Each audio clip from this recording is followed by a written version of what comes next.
1 cup ragi மாவு, 1 கரண்டி தோசை மாவு, பொடியாக நறுக்குன ஒரு பெரிய வெங்காயம், அதை அப்படி பிசைஞ்சு போட்டுக்குங்க. பொடியாக நறுக்குன கொத்தமல்லி, காரம் நிறைய சாப்பிட்றவங்க பச்சை மிளகா கூட சிறுசாக கட் பண்ணி போட்டுக்குங்க.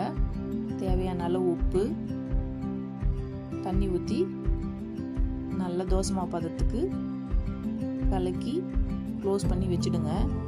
குழந்தைங்க சாப்பிட்றதுனால நான் பச்சை மிளகா போடலை. இப்போ வேர்க்கடலை சட்னி ரெடி பண்ணிக்கலாம்.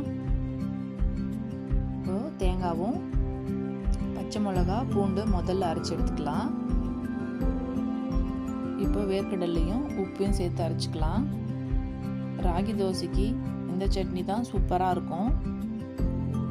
ஈஸியாக சீக்கிரமாக செஞ்சிடலாம். இந்த டிஃபனு ஹெல்த்தியும் கூட. இப்போ சட்னி தாளிச்சிக்கலாம். சட்னி இந்த மாதிரி தண்ணியாக இருக்கட்டும். தண்ணியாக இருந்தால் தான் ரொம்ப டேஸ்ட்டாக இருக்கும்.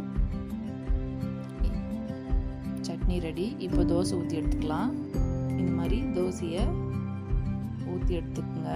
தோசை வேக கொஞ்சம் டைம் எடுத்துக்கும். எண்ணெய் ஊற்றி திருப்பி போட்டு நல்லா வேக வச்சு எடுங்க. நல்லா வேகட்டும். ரொம்ப டேஸ்ட்டாக இருக்கும். நீங்களும் ட்ரை பண்ணி பாருங்கள். பிடிச்சிருந்தா லைக் பண்ணுங்கள். வீட்டில் இருக்கிற பிள்ளைங்களுக்கு இந்த மாதிரி செஞ்சு கொடுத்து பழகுங்க. என் பசங்க இந்த மாதிரி தோசை செஞ்சு கொடுத்தா விரும்பி சாப்பிடுவாங்க. தேங்க்யூ ஃபார் வாட்சிங்.